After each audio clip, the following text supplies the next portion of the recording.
नमस्कार, मैं शाकिर खान। आज हम बात करेंगे म्यांमार की, और म्यांमार से ये खबर कल आई कि आंग सान सू की जो है म्यांमार की स्टेट काउंसलर, उनको गिरफ्तार कर लिया गया है। वहाँ की मिलिट्री के द्वारा मिलिट्री की तरफ से ऐलान किया गया कि 1 साल तक देश वो चलाएंगे, यानी कि देश में इमरजेंसी लागू रहेगा और मिलिट्री रूल रहेगा।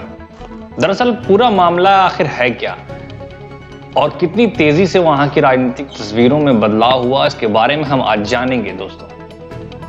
शुरू से अगर शुरुआत करें तो 2015 में जब सरकार बनी उसके बाद क्या क्या हुआ म्यांमार में, क्योंकि वहां की आर्मी और सरकार के बीच में हमेशा से झड़प चलती रहती है और चलती आई है।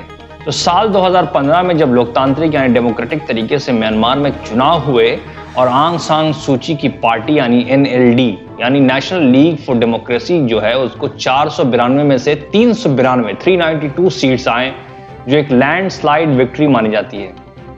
1 साल बाद म्यांमार में रोहिंग्या मुसलमानों को लेकर काफ़ी चर्चाएं हुई, उन पे होने वाले अत्याचारों के बारे में बातें हुई।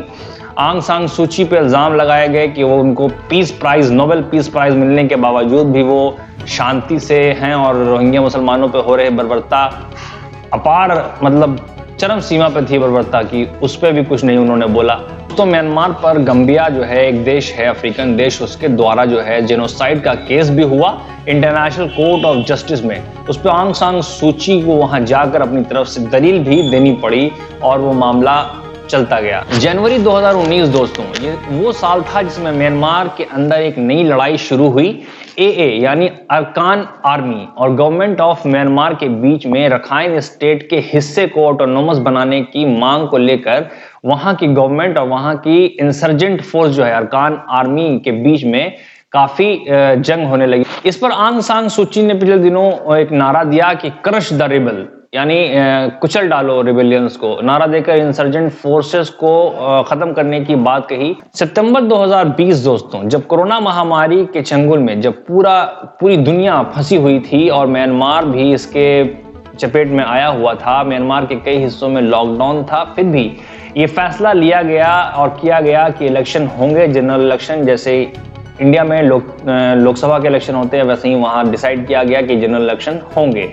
उसी वक्त थॉमस एंड्रयूज का बयान आता है। थॉमस एंड्रयूज जो यूनाइटेड नेशंस के इन्वेस्टिगेटिव ह्यूमन राइट एक्टिविस्ट हैं दोस्तों, वो कहते हैं कि म्यांमार में इलेक्शन फ्री एंड फेयर नहीं हो सकते हैं, क्योंकि वहां के रोहिंग्या मुसलमानों को वोट देने का अधिकार छीन लिया गया है। जब रोहिंग्या मुसलमान, जो पॉपुलेशन का एक बड़ा हिस्सा है, जब उनके वोट देने के राइट्स को छीन लिया गया है, तो फिर ये कैसा फेयर चुनाव होगा? ये फेयर एंड फ्री चुनाव नहीं हो सकता। जबकि 1 दर्जन रोहिंग्या चुनाव लड़ रहे थे, जिसमें से 6 की नॉमिनेशन रद्द भी कर दी गई थी। 17 अक्टूबर म्यांमार की इलेक्शन कमीशन आती है सामने और वो कहते हैं कि रखाइन के इलाके में वोटिंग करवा पाना नामुमकिन है, क्योंकि AA यानी अरकान आर्मी ने पुलिस के कई जवानों को मार दिया है और वहां इलेक्शन नहीं हो सकता।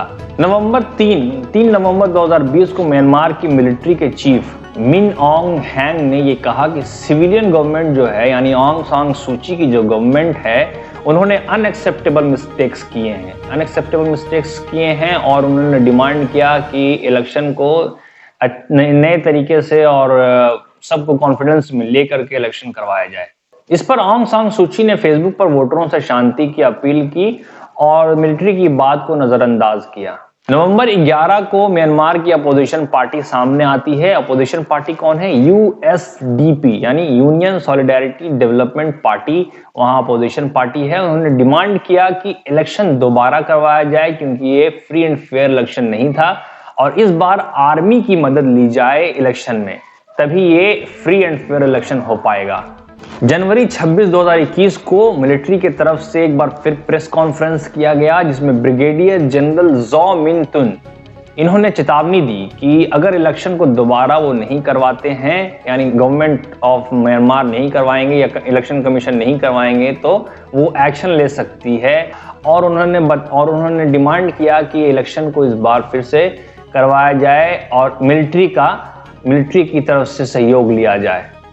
लेकिन इलेक्शन कमीशन ऑफ म्यांमार ने, इलेक्शन कमीशन ऑफ म्यांमार ने इस बात को नहीं माना और उनकी जो गुहार थी उसको खारिज कर दिया, उनकी जो अपील थी उसको खारिज कर दिया।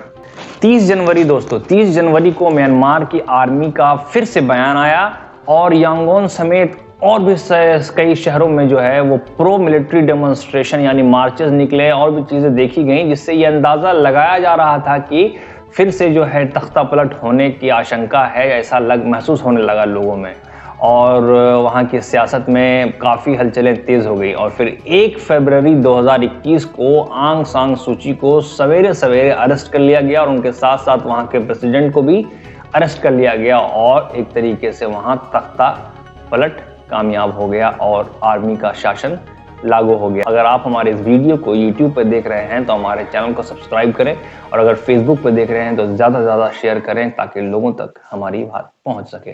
धन्यवाद।